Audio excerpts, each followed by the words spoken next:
WhatsApp everyone, welcome back to the channel. Guys, cash flow के basics देखे, adjustments देखी, अब बारी है टॉप 5 क्वेश्चंस करने की। ये 5 सवाल लगाओ, तुम्हें एकदम क्लैरिटी आ जाएगी एक एक चीज की, और उसके बाद तुम कोई भी क्वेश्चन उठा लेना, तुम्हारे हो जाएंगे। तो चलो जल्दी से शुरू करते हैं और कैश फ्लो पे 5 इंपॉर्टेंट क्वेश्चन लगाते हैं और फिर इसको पैक कर देंगे। ठीक है, चलिए जल्दी से लेट्स बिगिन।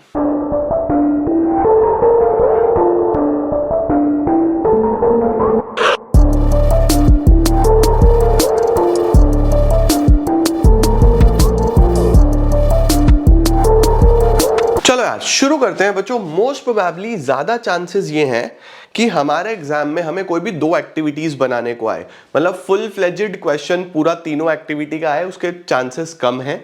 तीनों एक्टिविटी के चांसेस बहुत कम होते हैं। अगर तीनों आ जाएगी फिर एडजस्टमेंट ही नहीं आएगी, और अगर नॉर्मली देखा जाए तो 2 एक्टिविटी या 1 एक्टिविटी भी आ सकती है। तो प्रैक्टिस उसी हिसाब से करके चलना, लेकिन हम फिर भी फुल फ्लेजेड भी कर लेंगे। ठीक है, जैसे ये क्वेश्चन है, अब देखो इसमें cash used in financing activity दिया हुआ है ऑलरेडी। ठीक है, तो इसको हम अभी करते हैं फुल फ्लेजेड वाला। इसमें भी ऑपरेटिंग एक्टिविटी दिया। अच्छा जी, from the following balance sheet prepare cash flow statement. देखो हमें ये शायद पूरा क्वेश्चन है।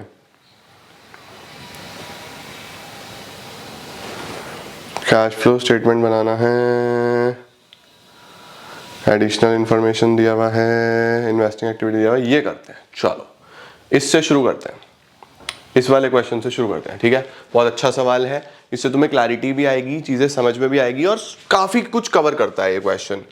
आओ जरा करना शुरू करते हैं। ये तो हमने पढ़ लिए सारे के सारे। अच्छा, ये बच्चों मैं जब तुम्हें पढ़ा रहा था ना, एक बात ध्यान रखना, मैं तुम लोग को जब सेकंड पार्ट में पढ़ा रहा था तो मैंने अभी कमेंट में देखा, मुझे एक बच्चे ने दिखाया कि सर एसेट वाले में, हाँ देखो ये एसेट वाले में ये ओपनिंग बैलेंस होता है ना, ये मैंने बाय मिस्टेक ये मार्क कर दिया। ओपनिंग बैलेंस प्रीवियस वाला होता है, ये प्रीवियस वाला ये ओपनिंग है, और ये करंट वाला ये क्लोजिंग है ना। ऑल्दो तुम्हें पता होगा, लेकिन फिर भी कंफ्यूजन ना हो जाए, मैंने इसलिए दोबारा से क्लैरिटी कर दी कि मैं जब ये पढ़ा रहा था तो मैंने बाय मिस्टेक ये मार्किंग उल्टी कर दी थी, जबकि मैं बोल सही रहा हूँ बट जल्दी जल्दी में मार्किंग हो जाती है। तो इसको देख लेना, बस इतना तुम्हें पता ही होगा कि ओपनिंग वाला प्रीवियस होता है और क्लोजिंग वाला करंट होता है ना। चलो फिर भी बच्चों को कंफ्यूजन ना हो तो मैं क्लियर कर दूं। अब देखो बच्चों, पूरा कैश फ्लो स्टेटमेंट बनाना है। ठीक है, आओ जल्दी से शुरू करते हैं। सबसे पहले कैश फ्लो के लिए क्या क्या करना है। कैश फ्लो के लिए हम सबसे पहले यहां पे लिखेंगे A cash flow from operating activities. सबसे पहले ऑपरेटिंग एक्टिविटीज, फिर B cash flow from investing activities, और फिर हमारे पास C cash flow from financing activities. ठीक है, अब आपको सिंपली बस ये पता होना चाहिए कि ऑपरेटिंग में क्या आता है, इन्वेस्टिंग में क्या आता है, फाइनेंसिंग में क्या आता है। इन्वेस्टिंग में जब मैं अपना पैसा इन्वेस्ट करता हूं तो उसके अंदर मेनली फिक्स एसेट्स और नॉन करंट इन्वेस्टमेंट्स। फाइनेंसिंग में पैसा कहां से अरेंज करता हूं, या तो ओनर्स फंड, शेयर कैपिटल, या बोरोड फंड्स, लोन्स वगैरह हो जाएंगे। और ऑपरेटिंग में हमारी बिजनेस की नॉर्मल एक्टिविटीज, जैसे नेट प्रॉफिट कितना हुआ,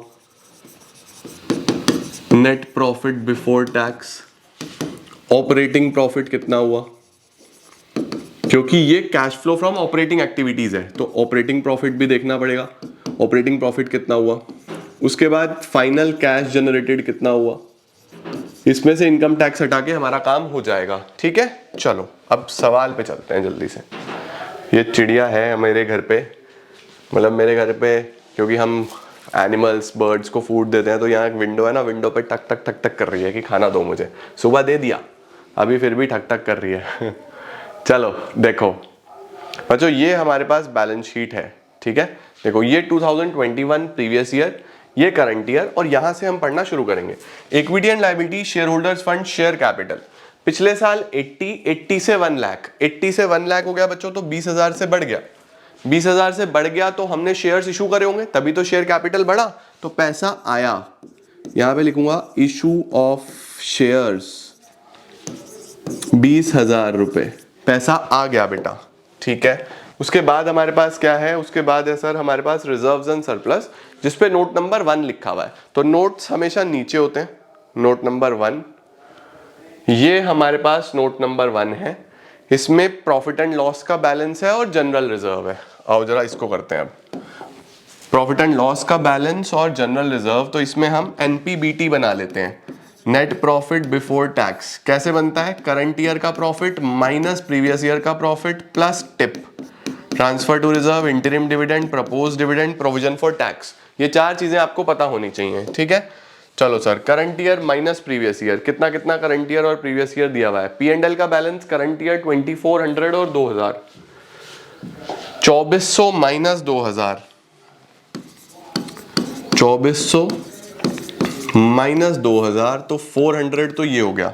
ट्रांसफर टू रिजर्व कितना है बेटा, उसको देख लेते हैं एक बार। रिजर्व में कितना पैसा डाला है, जनरल रिजर्व में पहले भी 4000 थे, अब भी 4000 है, तो रिजर्व में कुछ नहीं डाला, तो ट्रांसफर टू रिजर्व तो खाली हो गया, ये तो खाली हो गया। चलो सर, 2 चीजें हो गई बच्चों, देख रहे हो 2 चीजें हमने सॉर्ट कर दी। सर 2 चीजें कौन कौन सी हुई, 2 चीजों में बच्चे हमारे पास शेयर कैपिटल हो चुका है और रिजर्व्स एंड सरप्लस हो चुका है। Share capital done, reserves and surplus done. Then non current liabilities में बोरोइंग्स, बोरोइंग्स पे नोट नंबर 2, क्या है नोट नंबर 2 में, नोट नंबर 2 में दिए हुए हैं बेटा डिबेंचर्स। अब डिबेंचर्स पे 15% इंटरेस्ट भी है, लेकिन इंटरेस्ट की बात लास्ट में करूंगा, पहले 15% डिबेंचर्स हैं, पहले 12 अभी 14, 12 से 14, तो 2000 के डिबेंचर और इशू करे होंगे, पैसा बढ़ा है ना, तो हम यहाँ पे लिखेंगे इशू ऑफ डिबेंचर्स, 2000 रुपए और आ गए मेरे पास। चलो सर, 12 से 14 तो 2000 रुपए के डिबेंचर्स और आ गए, शेयर कैपिटल भी हो गया था, डिबेंचर्स भी हो गए। चलो उसके बाद करंट लायबिलिटीज में बेटा short term borrowing note number 3, short term borrowing note number 3 में क्या दिया हुआ है, नोट नंबर 3 में दिया हुआ है देखो कैश क्रेडिट। अब मैंने आपको लिखवाया था कि कैश क्रेडिट बैंक ओवरड्राफ्ट को भी लोन ही कंसिडर करना है, तो फाइनेंसिंग में ही जाएगा। अब कैश क्रेडिट जो है 25,000 से 13,600 हो गया, कितना कम हुआ, 25,000 से 13,600, 11,400 से कम हो गया, 11,400 से कम हो गया, डिक्रीज इन कैश क्रेडिट 11,400। बेटा कम हुआ तो हमने इसका मतलब लोन का पेमेंट कर दिया होगा, ऑल्दो करंट लायबिलिटी में दिया हुआ है, लेकिन ये एक्सेप्शंस है, स्पेसिफिक लिखवाया मैंने आपको कि बैंक ओवरड्राफ्ट और कैश क्रेडिट, ध्यान रखना यही आएंगे, ठीक है। और क्या दिया हुआ है सर, और क्या दिया हुआ है, ये भी हो गया हमारे पास, देखो share capital done, reserves and surplus done, long term borrowing done, short term borrowing done, trade payable. अब ट्रेड पेबल जो है मेरे पास, ट्रेड पेबल बच्चों हमारा नॉर्मल करंट लायबिलिटी है, तो ऑपरेटिंग एक्टिविटीज में एडजस्ट होगा, बढ़ा तो हम भी बढ़ाएंगे, घटा तो हम भी घटाएंगे।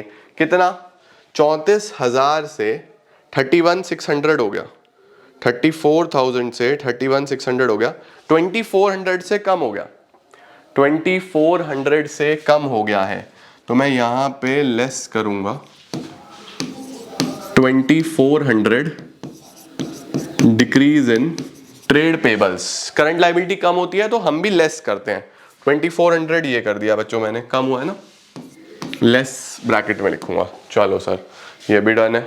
और क्या दिया हुआ है, then we have other current liabilities से पहले, अदर करंट लायबिलिटीज से पहले ये है नंबर 4।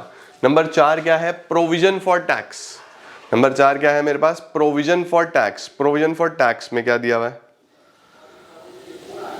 प्रोविजन फॉर टैक्स में हमारे पास नीचे कुछ एडजस्टमेंट है क्या, हाँ सर, अच्छा ये जो नोट नंबर है ये गड़बड़ डला है, ठीक है। नोट नंबर 4 जो है ना बेटा, ये नोट नंबर 4 इसका है, अदर करंट लायबिलिटीज का।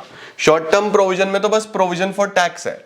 अब देखो बेटा, प्रोविजन फॉर टैक्स में मैंने आपको क्या समझाया था, प्रोविजन फॉर टैक्स में मैंने आपको समझाया था कि या तो क्वेश्चन में ऐसा सिर्फ बैलेंस होगा, देखो बैलेंस तो है मेरे पास प्रोविजन फॉर टैक्स का, अगर सिर्फ बैलेंस है, इसके बारे में नीचे कोई एडजस्टमेंट नहीं है, इसके बारे में नीचे कोई एडजस्टमेंट नहीं है, तो प्रीवियस वाले को तो टैक्स पेड मान लो, इनकम टैक्स पेड, और करंट वाले को एनपीबीटी में जोड़ दो। लेकिन इस क्वेश्चन में ये देखो प्रोविजन फॉर टैक्स गिवन है नीचे, यानी 4 में से 3 चीजें गिवन है, बैलेंस भी है और तीसरी एडजस्टमेंट भी है। तो हम क्या करेंगे, प्रोविजन फॉर टैक्स का अकाउंट बनाएंगे। हम क्या करेंगे, हम प्रोविजन फॉर टैक्स का अकाउंट बनाएंगे। Provision for tax account, opening balance by balance brought down, closing balance to balance carried down, और प्रोविजन फॉर टैक्स गिवन है तो उसको यहां लिखते हैं by statement of P and L. आओ सर, कितना कितना है हमारे पास, प्रोविजन फॉर टैक्स कितना दिया हुआ था, प्रोविजन फॉर टैक्स दिया हुआ है 9400, ये तो 9400 दिया हुआ है। अब ओपनिंग और क्लोजिंग और लिख लो इसका। प्रोविजन फॉर टैक्स का ओपनिंग और क्लोजिंग कितना दिया हुआ है क्वेश्चन में बेटा, प्रोविजन फॉर टैक्स 6000 से 8400,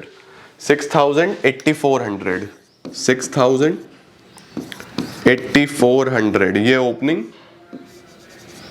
ये क्लोजिंग, और ये तीसरी चीज दी हुई है। तो आपके पास यहां पे टू बैंक, ये आपका बैलेंस में टैक्स पेड निकल आएगा बेटा, ये तुम्हारा टैक्स पेड निकल आएगा। देखो मैंने बोला ना 4 में से 3 चीजें होंगी अगर एडजस्टमेंट होगा तो 6000 प्लस 9400, ये तो हो गया 15400। 15400 में से 8400 हटा दो, 7000 का मेरे पास ये टैक्स पेड आ गया, ये टैक्स पेड आ गया बच्चों। तो ओपनिंग क्लोजिंग तो कहीं जाना नहीं, ये ओपनिंग क्लोजिंग तो कहीं नहीं जाना।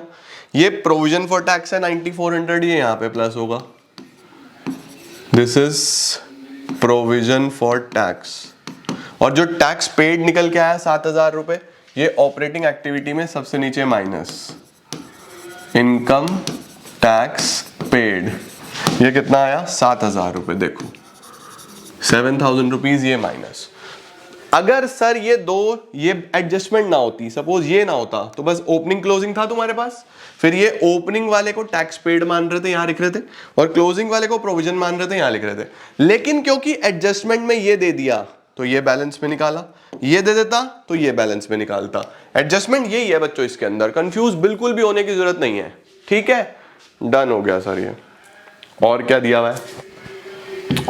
हुआ है, उसके बाद बेटा other current liabilities. Other current liabilities में ये हमारे पास लास्ट में डिविडेंड पेबल है।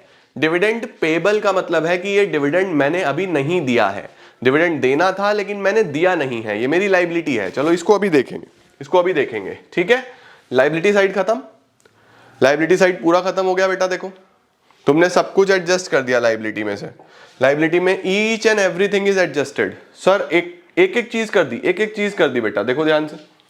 सबसे पहले share capital done, reserves and surplus NPBT में यूज हुआ, लॉन्ग टर्म बोरोइंग तुम्हारा फाइनेंसिंग एक्टिविटी में गया डिबेंचर, शॉर्ट टर्म बोरोइंग में कैश क्रेडिट दिया हुआ था वो भी फाइनेंसिंग एक्टिविटी में गया, ट्रेड पेबल हमारे ऑपरेटिंग एक्टिविटी में गए, प्रोविजन फॉर टैक्स भी तुम लोग एडजस्ट करना सीख गए। अदर करंट लायबिलिटी ये अभी लास्ट में कराऊंगा, डिविडेंड पेबल, ठीक है। अब एसेट्स में चलूं बेटा। एसेट्स में तुमको पता है कि करंट एसेट्स में देखो, करंट एसेट में inventory, trade receivable, prepaid expenses, cash and cash equivalent का कुछ नहीं करना, इसका कुछ नहीं करना, बाकी सारे के सारे ऑपरेटिंग एक्टिविटी में जाएंगे, सारे के सारे ऑपरेटिंग एक्टिविटी में जाएंगे। और नॉन करंट एसेट्स हमारा किसका पार्ट है, इन्वेस्टिंग एक्टिविटी का पार्ट है। बन गया कैश फ्लो। आओ चलो आगे बढ़ते हैं। चलो अब क्या दिया हुआ है, property plant and equipment and intangible assets. इसमें प्रॉपर्टी प्लांट एंड इक्विपमेंट दिया हुआ है, नोट नंबर 5 है उसका। नोट नंबर 5 में देखते हैं क्या क्या है। सर नोट नंबर 5 में मशीनरी भी है, एक्यूमुलेटेड डेप भी है, 2 घर है, मशीन भी एक्यूमुलेटेड डेप भी, तो हम भी 2 अकाउंट बना देंगे, मशीन भी है और एक्यूमुलेटेड डेप भी है। आओ जरा, मशीन और एक्यूमुलेटेड डेप, ये आ गया एक्यूमुलेटेड डेप अकाउंट, ये आ गया मशीन अकाउंट, ठीक है।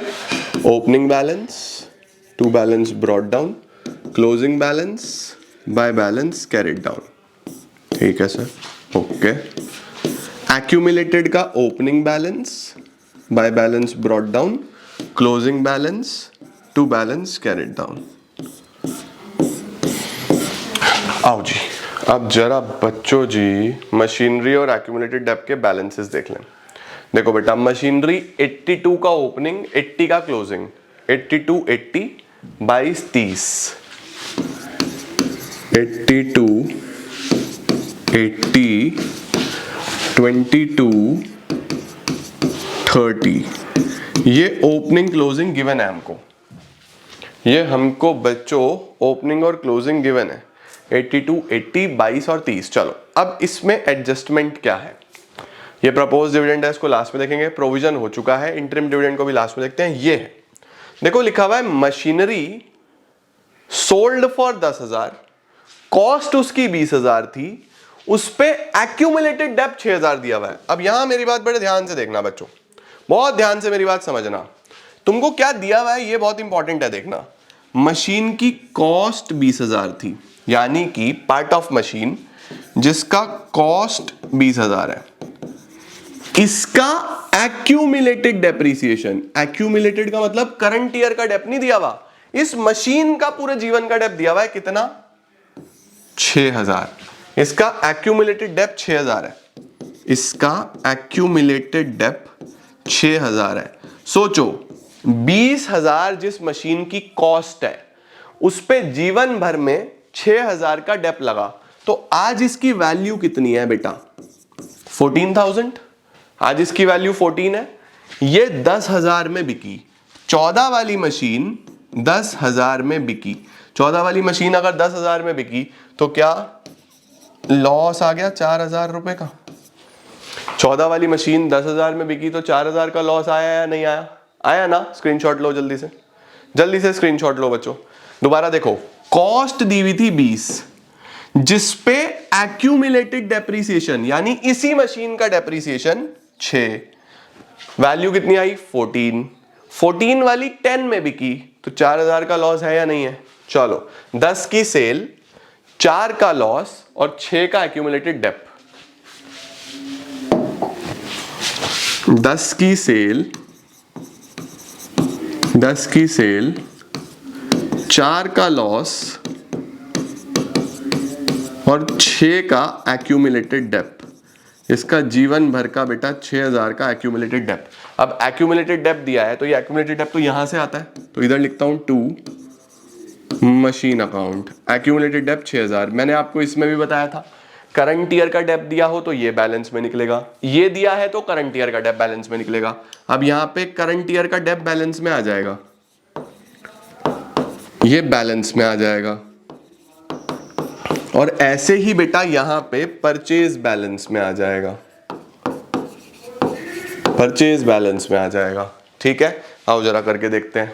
चलो भाई फटाफट से, हमारे पास इधर 36 में से 22 हटा दो, 14। ये तो बेटा करंट ईयर का डेप आ गया। अब इधर देख लेते हैं, 80 और 20, 1 लाख। 1 लाख में से 82 हटा दो तो 18,000। पोस्टिंग कर दें बच्चों, पोस्टिंग करें। सबसे पहले 10,000 की सेल, 18,000 की परचेज। 10 की सेल, 18 की परचेज। 10 की sale, sale of machinery 10,000, purchase of machinery 18,000। Purchase करा तो पैसा गया मेरे पास से। ठीक है बेटा, सेल परचेज हम हमेशा यहां एडजस्ट करते हैं। देखो सेल परचेज एडजस्ट हो गया, एक्यूमुलेटेड डेप अपने आप यहां भी आ गया, यहां भी आ गया, 2 जगह आ गया, इसका कुछ नहीं करना। अब क्या बचा, 4,000 का लॉस, 4,000 का लॉस और 14,000 का करंट ईयर का डेप। 4,000 का लॉस और 14,000 का डेप, ये सबसे ऊपर ऐड 4,000 का लॉस और 14,000 का डेप्रीसिएशन, डेप्रीसिएशन आ जाएगा, and loss on sale of machinery. Done, ऐसे ही करना है और कुछ है ही नहीं, एडजस्टमेंट्स वही है बेटा। एक बार तुमने बेसिक पकड़ लिया ना, तुम्हारा काम हो गया। चलो sir, property plant and equipment भी डन, ये भी डन कर दिया हमने। हाँ सर, नॉन करंट एसेट्स में प्रॉपर्टी प्लांट एंड इक्विपमेंट भी डन। अब बचे करंट एसेट्स। करंट एसेट्स तुमको पता ही है कि भैया रिवर्स चलेंगे, बढ़ा तो हम माइनस करेंगे, घटा तो हम प्लस करेंगे। पहले इन्वेंट्री देख लो, 60 से 70, 10,000 से बढ़ गया, 10,000 से बढ़ गया, 10,000 से बढ़ गया, 10,000 से बढ़ गया, तो हम लेस ही करेंगे।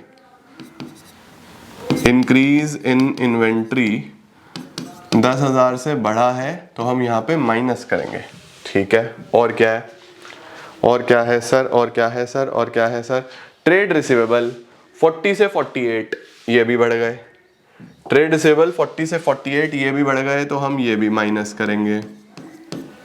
इंक्रीज इन ट्रेड रिसीवेबल्स, चलो सर ये भी हो गया। और क्या है, उसके बाद बेटा कैश एंड कैश इक्विवेलेंट्स, इनका कुछ नहीं करना आपको, क्योंकि ये तो अपने आप में कैश है। ये थोड़ी बाकी एक्टिविटीज से हम निकाल रहे हैं कि कितना कैश आया कितना नहीं आया, तो ऑलरेडी कैश है। प्रीपेड एक्सपेंसेस ये कम हो गया, देखो 6 से 1, 5,000 से कम हो गया तो इसको ऐड करेंगे, 5,000 से कम हो गया तो इसको ऐड करेंगे।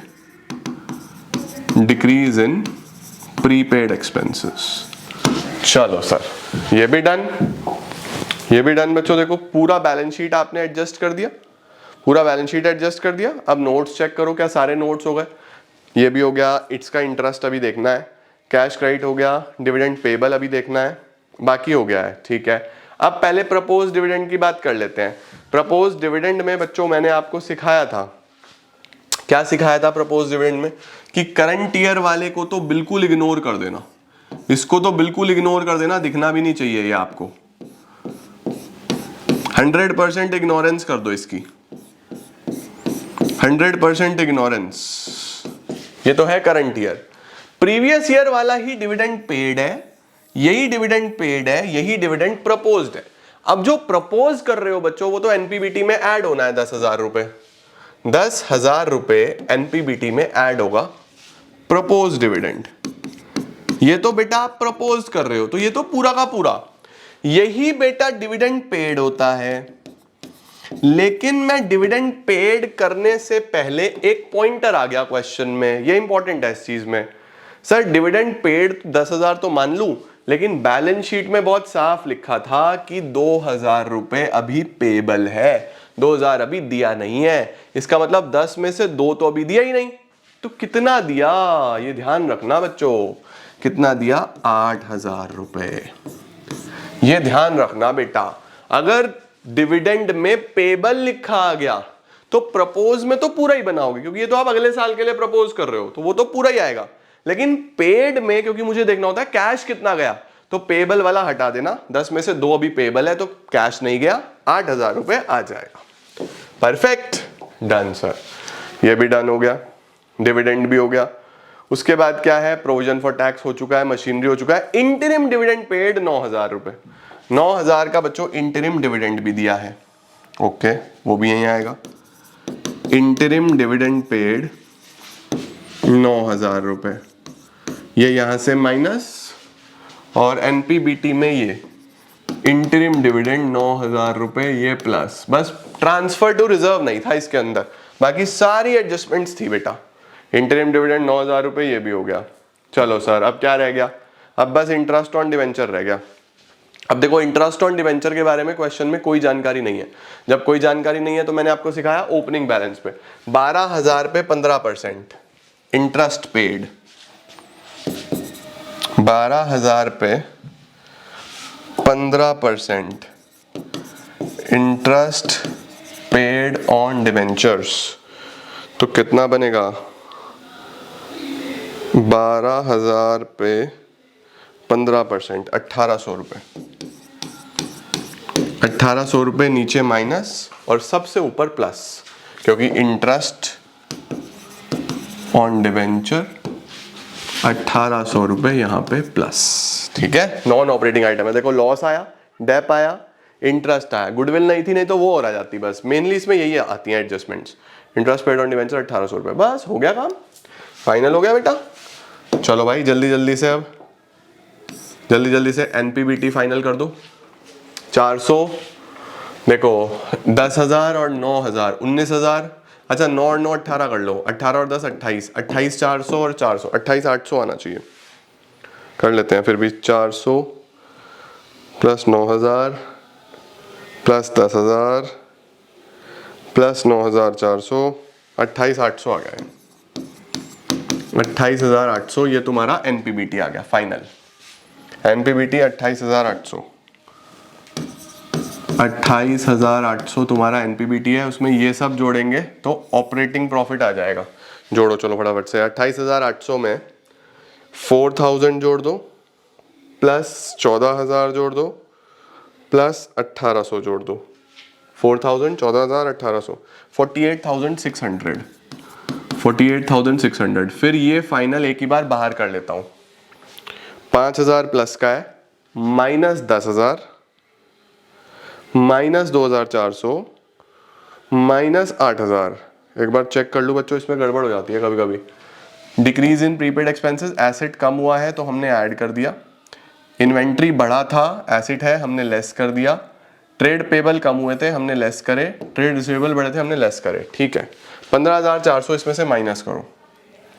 15,400, ये 15,400 बेटा इन चारों का प्लस माइनस करके आया। ठीक है, ये माइनस करना है तो आपके पास कैश जनरेटेड निकल आएगा 48,600, 48,600 माइनस 15,400, 33,200। 33,200 में से 7,000 हटा दो।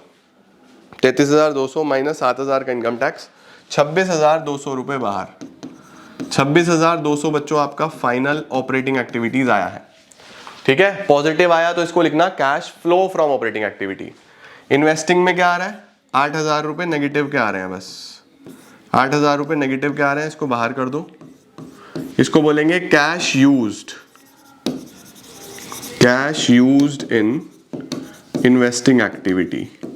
यहां पे जगह नहीं है, आप लोग लिख देना cash flow from operating activities. Okay, अब फाइनेंसिंग से देख लेंगे। बस फाइनेंसिंग से भी नेगेटिव ही आता दिख रहा है मुझे तो। 20,000 plus 2,000 minus 11,400 minus 8,000 minus 9,000 minus 1,800, 8,200 negative का, 8,200 नेगेटिव का, ये भी बाहर कर दो। 8,200 नेगेटिव का, ये भी कैश यूज्ड आ गया, cash used in financing activity. अब कुछ बच्चे सोच रहे होंगे सर क्या इतना बड़ा क्वेश्चन एग्जाम में आएगा? नहीं आएगा बेटा, मैंने बोला ना नहीं आएगा। बट ये क्वेश्चन मैंने इसलिए कराया क्योंकि इसमें सारी एडजस्टमेंट्स कवर होती हैं, एसेट वाली भी, प्रोविजन की भी, डिविडेंड की भी, इंटरेस्ट की भी। तो सारी एडजस्टमेंट्स इस क्वेश्चन में होती है, वो तो करना ही है ना हमको, है ना। चलो अब करेंगे a प्लस बी प्लस सी, तीनों को जोड़ो, तीनों को जोड़ो बेटा। 26,200 पॉजिटिव का है, 26,200 पॉजिटिव का है, माइनस 8,000 माइनस 8,200, तो यहां पे बच्चों 10,000 आ रहा है। इसमें ओपनिंग बैलेंस जोड़ो, प्लस ओपनिंग बैलेंस किसका? सीसीई का। सीसीई मतलब कैश एंड कैश इक्विवेलेंट्स का। ओपनिंग बैलेंस कितना था कैश एंड कैश इक्विवेलेंट्स का? Sir cash and cash equivalents का ओपनिंग बैलेंस जो था वो था हमारे पास 2,400 रुपए। अरे बाबा, यहां पे बच्चों 2,400 से 7,000 यानी कि कुछ ना कुछ एरर है। देखो 2,400 से 7,000 कुछ ना कुछ एरर है पक्का, या हमने कुछ गलत करा या क्वेश्चन में कुछ मिसप्रिंट है, इस वजह से देखो हमारा क्वेश्चन टैली नहीं हो रहा। इन दोनों का डिफरेंस 10,000 आना चाहिए। ठीक है, 1 मिनट दो मुझे, मैं क्वेश्चन चेक करता हूं और फिर तो मैं बताता हूं कि एक्चुअल में क्वेश्चन में हमने कुछ गलती करी है या प्रिंटिंग में कुछ आ रहा है। 1 मिनट दो बस। हाँ बेटा, मैंने चेक कर लिया। यहाँ पे एक छोटा सा जो टाइपिंग वाला बंदा है हमारा, उसने गलती करी। उसने क्या करा, ये जो हमारे पास यहाँ पे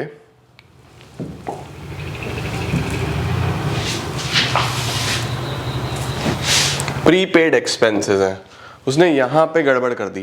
प्रीपेड एक्सपेंसेस एक्चुअल में हमारे पास 1,000 की जगह 600 है। 1,000 की जगह कितने हैं? 600 हैं। तो इस वजह से हमारा आंसर मैच नहीं कर रहा। तो 1,000 की जगह अगर 600 करूंगा तो फिर सब कुछ चेंज करना पड़ेगा। 1,000 की जगह 600 करूंगा तो बच्चों पूरा ही आंसर चेंज करना पड़ेगा मुझे। बताओ, नालायकों की वजह से हमें इतने कष्ट सहना पड़ता है। 1000 से 600, तो अब देखो इसका मतलब क्या है, यहाँ पे मेरे प्रीपेड एक्सपेंसेस जो हैं वो 600 से 1000 हुए। इसका मतलब मेरा करंट एसेट बढ़ गया, 600 से 1000 हुए तो करंट एसेट बढ़ गया, तो मुझे लेस करना पड़ेगा। 600 से 1000, 400 रुपये लेस करने पड़ेंगे बेटा मुझे। नालायक ने सब कुछ गड़बड़ कर दी। मुझे यहाँ पे 600 से 1000, तो ये 5000 ना लिख के 400 लेस करने पड़ेंगे। ये डिक्रीज नहीं है, ये भी इंक्रीज ही है, तो ऐड कुछ होने वाला है ही नहीं, ये भी इंक्रीज ही है। अरे यार सब कुछ चेंज करना पड़ेगा नालायकों। चलो ओवरऑल तुम लोग समझ गए ना क्वेश्चन, मतलब तुम लोग अगर क्वेश्चन समझ गए तो तुम्हारा a प्लस बी प्लस सी सही आ जाएगा, ठीक है। बट मैं फिर भी आंसर मुझे मैच करके देना है तो मैं कर रहा हूँ। नालायक ने, देख रहे हो मिस प्रिंटिंग की वजह से कितना हमें टेंशन लेना पड़ेगा। अब ये कितना आएगा, ये सारा चेंज करना पड़ेगा, ये चेंज होगा, उसके बाद ये चेंज होगा, बस बाकी तो सेम है। Sale of machine, purchase of machine, ये तो सेम ही है। चलो भाई आ जाओ फटाफट से करें जरा, क्या आएगा सर। इसका मतलब 48,600 में 48,600 में 400 है, 10,000 है, 2400 है और 8,000 है। 20,800 यहाँ से हटाने पड़ेंगे। यहाँ से 20,800 हमको हटाने पड़ेंगे, तो 48,600 में से 20,800 हटा दो, 48,600 में से 20,800 हटा दो, 27,800। 27,800 में से 7,000 माइनस करेंगे, 27,800 में से 7,000, 20,800 रुपये यहाँ पे आएंगे। लो जी हो गया ठीक। 20,800 ये एज इट इज रहेगा 8,000 नेगेटिव का, ये एज इट इज रहेगा 8,200 नेगेटिव का। अब 20,800 माइनस 8,000 माइनस 8,200, तो ये बेटा देखो 4,600 आया। अब इसमें ओपनिंग बैलेंस जोड़ते हैं। ओपनिंग बैलेंस कितना है, ओपनिंग बैलेंस है 2,400 का और क्लोजिंग 7,000 का। तो देखो ओपनिंग 2,400, तो ये अल्टीमेटली 7,000 रुपये क्लोजिंग के बराबर आ गया। नालायक ने सारा काम गड़बड़ करवा दिया, और मुझे पता है यहाँ पे एरर होता है, मैंने इसलिए क्रॉस वेरीफाई करा कि भाई यहाँ गलती ना हो, बट वैसे गलती नहीं तो प्रिंटिंग एरर कर दिया नालायक ने। चलो कोई बात नहीं। एनीवेज क्वेश्चन का कॉन्सेप्ट बेटा क्लियर है क्या? क्वेश्चन का कॉन्सेप्ट समझ में आया? पूरी की पूरी चीजें अच्छे तरीके से, कॉन्सेप्चुअल क्लैरिटी रखनी बहुत इंपॉर्टेंट है। अच्छा तुम ये समझ गए कि ये नेगेटिव में क्यों गया? क्योंकि प्रीपेड एक्सपेंसेस बढ़े, करंट एसेट बढ़ा तो हम लेस कर देते हैं। ठीक है, परफेक्ट, डन सर। स्क्रीनशॉट ले लो, फिर अगले सवाल पे चलते हैं। चलो भाई अगले सवाल करें। हाँ सर अगले सवाल करते हैं जल्दी जल्दी से। क्या है सर अगला सवाल? ये हमने क्वेश्चन नंबर पीपीटी में से कौन सा लगाया था? फोर्थ। फिफ्थ में क्या है? फिफ्थ देखते हैं। From the following balance sheet, investing activity का आंसर तो दिया हुआ है, बहुत बढ़िया, हमें काफी कुछ दिया हुआ है। आपको बोल रहा है you are required to prepare a cash flow statement, बहुत सही। चलो आओ फटाफट से कैश फ्लो स्टेटमेंट बना देते हैं। कैश फ्लो स्टेटमेंट, सबसे पहला A, cash flow from operating activity, cash flow from operating activity. फिर B, cash flow from investing activity. फिर C, cash flow from financing activity. ठीक है बेटा, अब इन्वेस्टिंग का आंसर हमें दिया हुआ है, मोस्टली एग्जाम में ऐसा ही क्वेश्चन आता है, कोई एक एक्टिविटी दिया हुआ होगा। ठीक है, बाकी हम करेंगे एनपीबीटी, ऑपरेटिंग प्रॉफिट और कैश जनरेटेड।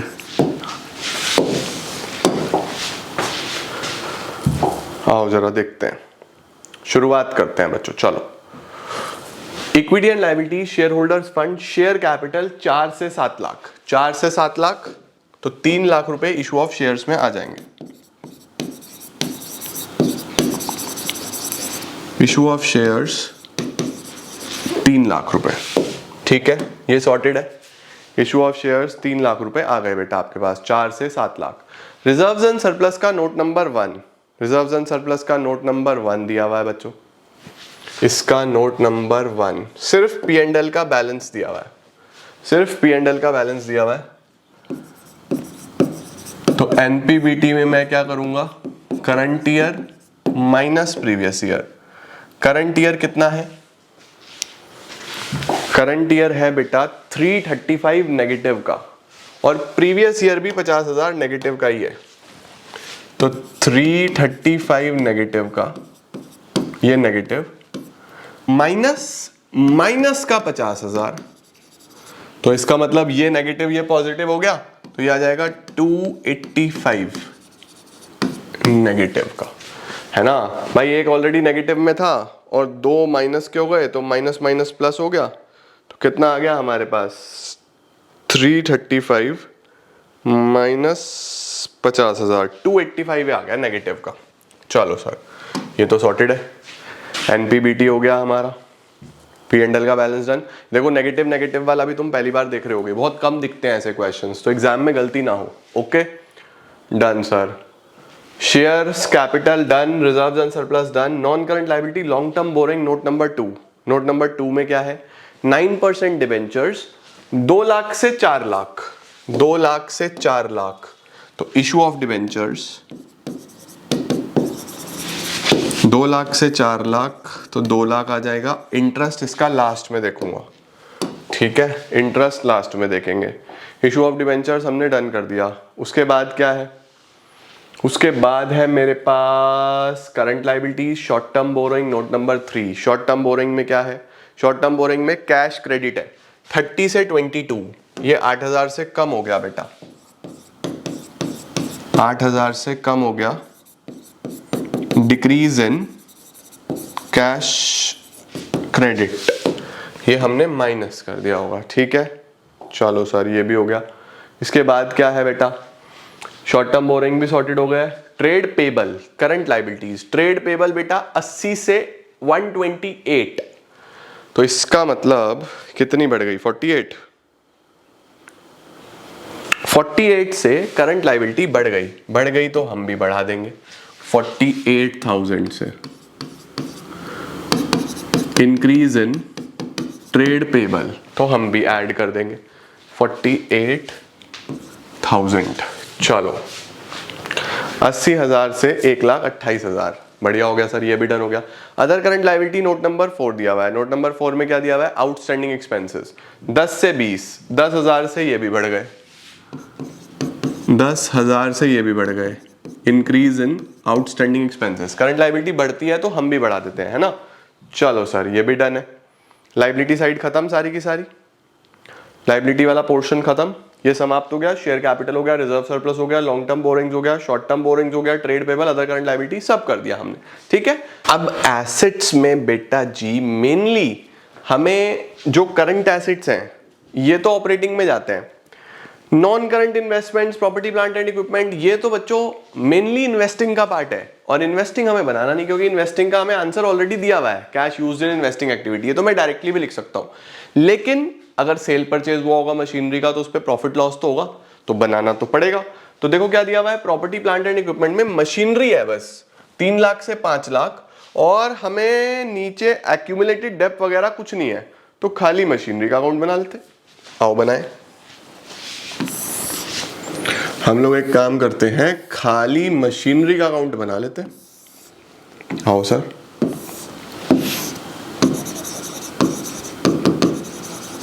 मशीनरी अकाउंट सबसे पहले 3 लाख ओपनिंग बैलेंस, फिर क्लोजिंग बैलेंस 5 लाख, ठीक है। अब हमारे पास क्या दिया हुआ है, डेटा, इंफॉर्मेशन। इंफॉर्मेशन है अ पीस ऑफ मशीनरी जिसका कॉस्ट 70,000 रुपए है, एक मशीन जिसका कॉस्ट 70 है, जिस पे डेप लगा 40, जिस पे, तो इस मशीन का डेप है बेटा, ये ओवरऑल मशीन का डेप नहीं है। ओवरऑल तो 3 लाख की मशीन है। ओवरऑल कितने की मशीन है हमारे पास, 3 लाख रुपए की। तो ये जो डेप्रिसिएशन दिया हुआ है ये इसी का है, सिर्फ एक पीस ऑफ मशीन का। तो 70 इसका कॉस्ट था, जिस पे डेप लगा 40, तो 70 पे 40 का डेप लगा तो 30 की वैल्यू हो गई। ये बिक गई 30 में, तो 30 वाली बेटा 30 में बिक गई। तो यहां पे मैं लिख रहा हूं बाय बैंक 30,000 का, ये तो हो गया सेल, ठीक है। प्रॉफिट लॉस कुछ नहीं आया। फिर डेप्रिसिएशन करंट ईयर का दिया हुआ है, ड्यूरिंग द ईयर 1,40,000 का डेप लगा मशीन पे। ड्यूरिंग द ईयर 1,40,000 रुपए का बेटा डेप लग गया हमारे पास। तो क्या हम यहां पे अब टू बैंक परचेज निकाल देंगे बैलेंस में? ऑल दो उसका कोई काम नहीं है, लेकिन मैं वैसे ही निकाल रहा हूं कि चलो पूरा हो जाए। 5 लाख प्लस 1,40 प्लस 30,000, तो ये बनता है, अरे 5 लाख प्लस 1,40 प्लस 30,000, 670। 670 में से 3 लाख हटा दो तो 370 की परचेज निकलती है, 370 की परचेज निकलती है। लेकिन ये परचेज हमारे किसी काम की नहीं है, ये सेल हमारे किसी काम की नहीं है। हमारे काम का सिर्फ डेप्रिसिएशन है 140, उसको यहाँ ऐड कर देता हूँ। डेप्रिसिएशन है 140, प्रॉफिट या लॉस भी नहीं आया, तो इस क्वेश्चन में ज़्यादा टेंशन वाली बात ही नहीं थी। चलो और क्या है, और क्या दिया हुआ है? और मुझे नॉन करंट इन्वेस्टमेंट दी हुई है बेटा 2 से 1,40, इसका भी कोई काम नहीं है। 2 से 1,40,000 रुपये हुई है, तो नॉन करंट इन्वेस्टमेंट पे भी देखो, यहाँ पे हमारे पास नीचे कोई भी जानकारी नहीं है, नीचे नॉन करंट इन्वेस्टमेंट्स के बारे में कोई भी इंफॉर्मेशन नहीं है। तो वो बेटा मेरी सेल हो गई होगी। अब सेल तो इन्वेस्टिंग एक्टिविटी में जाएगा, तो उसका यहाँ पे तो कोई काम है नहीं फिलहाल, तो छोड़ देता हूँ। चलो sir, non current investment done, current assets पे चलते हैं। इन्वेंट्री 50 से 1 लाख हो गया, इन्वेंट्री 50 से 1 लाख हो गया, बढ़ गया तो मैं घटाऊंगा, मैं कम करूंगा। इंक्रीज इन इन्वेंट्री, बढ़ गया तो हम लेस करते हैं, ठीक है। और क्या दिया हुआ है इन्वेंट्री के बाद, और क्या दिया हुआ है? ट्रेड रिसीवेबल्स 1 लाख से 170, ये भी बढ़ गया बेटा, 1 लाख से 170 ये भी बढ़ गया, तो मैं इसको घटा दूंगा 70,000 रुपये, इसको भी मैं घटा दूंगा। लिख लेना तुम लोग, हेडिंग डाल लेना, ठीक है। और क्या है, अब क्या बचा? कैश एंड कैश इक्विवेलेंट, इसका काम लास्ट का है। प्रॉफिट और लॉस का बैलेंस हमने एडजस्ट कर दिया है, डिबेंचर देख लिया है, कैश क्रेडिट देख लिया है। लास्ट में लिखा हुआ है 15,000 के शेयर इशू एक्सपेंसेस भी आए हैं। 15,000 के शेयर इशू एक्सपेंसेस आए हैं बेटा, वो फाइनेंसिंग में लिखो। शेयर इशू एक्सपेंसेस 15,000 रुपए के, वो यहां से लेस कर दो। और यही शेयर इशू एक्सपेंसेस बेटा यहां पे ऐड भी होंगे। शेयर इशू एक्सपेंसेस 15,000 रुपए के, यही यहां पे ऐड भी हो जाएंगे, ठीक है। अब क्या रह गया? अब बस इंटरेस्ट ऑन डिबेंचर रह गया, बाकी तो सब हो गया। शेयर इशू एक्सपेंसेस भी डन। अब हमारा 9% इंटरेस्ट ऑन डिबेंचर है, कोई डेटा नहीं है तो प्रीवियस ईयर पे, ठीक है।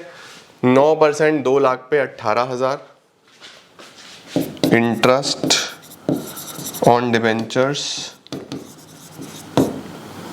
18,000 नीचे माइनस, ऊपर प्लस इंटरेस्ट ऑन डिबेंचर्स। बस अब आपके पास यहाँ पे ऑपरेटिंग प्रॉफिट आ जाएगा पहले तो। चलो भाई, ऑपरेटिंग प्रॉफिट कितना आएगा सर? 285 माइनस का है 140, 15,000, 18,000, 3, ये क्या हुआ? 285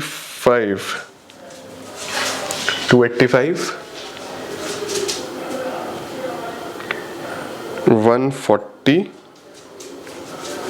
14,000 नहीं भाई, 140, 15,000 और 18,000, 1,12,000 आ रहा है। 1,12,000 बच्चों नेगेटिव का। अब इसमें 48 और 10, 58 पॉजिटिव का और 50 और 70, 20 नेगेटिव का। तो कितना आएगा? 1,12 प्लस 58 माइनस 120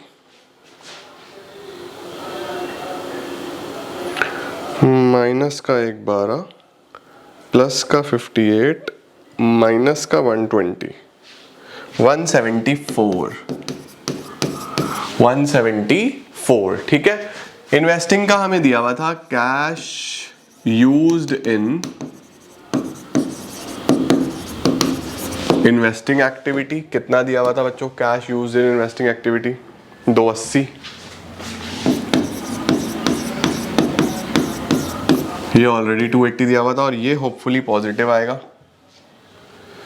ये कितना आ रहा है? 5 लाख में से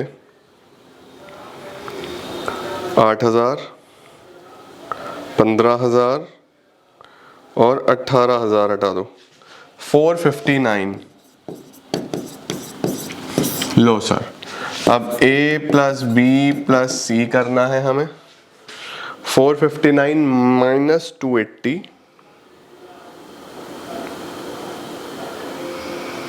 माइनस 174, 5,000 रुपये। A plus B plus C बच्चों 5,000 है। ओपनिंग बैलेंस कितना है कैश एंड कैश इक्विवेलेंट्स का? कैश एंड कैश इक्विवेलेंट्स का ओपनिंग बैलेंस 20 है, तो क्लोजिंग 25 है। ओपनिंग बैलेंस CCE का 20,000, तो क्लोजिंग कितना बनता है? 25,000, 25,000। ये क्लोजिंग बैलेंस बनता है CCE का। डन बेटा जी, सॉर्टेड। लो सर, तो एक मैंने आपको पूरा फुल फ्लेजेड क्वेश्चन कराया, एक कराया जिसमें एक एक्टिविटी दी हुई है, 2 हमें कैलकुलेट करनी है। ठीक है, इसका भी स्क्रीनशॉट लो। अब ये 2 क्वेश्चंस आप लोग निपटाओ फटाफट से। इतने आपके ये क्वेश्चन खत्म हो जाएंगे। इनकी प्रैक्टिस अच्छे से कर लेना, एक बार देख लेना। ठीक 5 बजे एक पार्ट और दे रहा हूं जिसमें 3 क्वेश्चंस और होंगे, तो 5 क्वेश्चन तुम्हारे समाप्त हो जाएंगे। और फिर रात को 8 बजे बेटा हम लोग आज रेशोज के शुरू के 2 रेशोज, लिक्विडिटी रेशोज और सॉल्वेंसी रेशोज, उनको भी समाप्त कर देंगे। ठीक है, thank you so much everyone. Keep growing, keep glowing and keep smiling.